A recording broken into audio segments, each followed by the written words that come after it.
নমস্কার,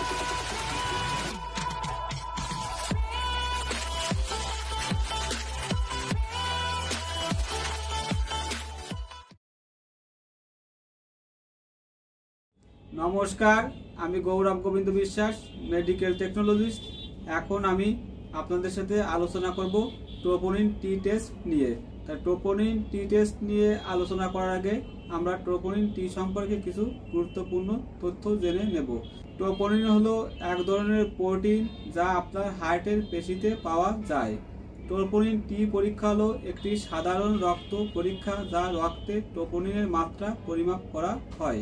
ট্রোপোনিন হলো একটি প্রোটিন যা রক্তে নয়, হার্টের পেশিতে পাওয়া যায়। হার্ট অ্যাটাকের মতো হার্টের পেশি ক্ষতিগ্রস্ত হলে রক্তে ট্রোপোনিনের মাত্রা বেড়ে যায়। ট্রোপোনিন টি বৃদ্ধি পায় হার্ট মাসেল ড্যামেজের 3 থেকে 12 ঘন্টার মধ্যে এবং সর্বোচ্চ পর্যায়ে পৌঁছে যায় 12 থেকে 16 ঘন্টার মধ্যে এবং স্বাভাবিক অবস্থায় ফিরে আসে 12 থেকে 14 দিনের মধ্যে। রোগী বুকে ব্যথা নিয়ে হাসপাতালে ভর্তি হলে তাকে ট্রোপোনিন টি অথবা ট্রোপোনিন আই টেস্ট করানো হয়।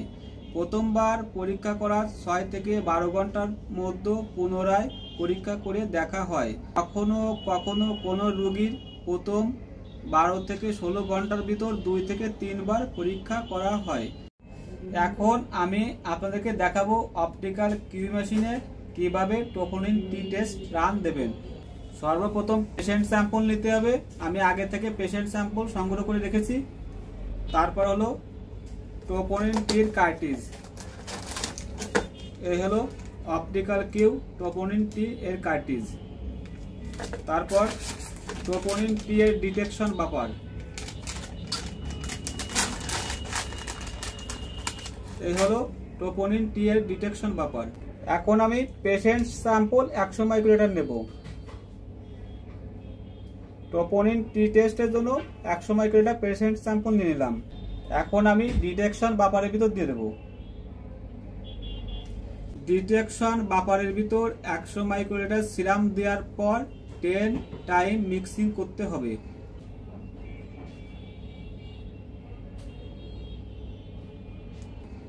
টাইম মিক্সিং করার পর মিক্সার করা স্যাম্পল আমি 100 মাইক্রোলিটার ট্রোপোনিন টি ডিভাইসে দিয়ে দেব।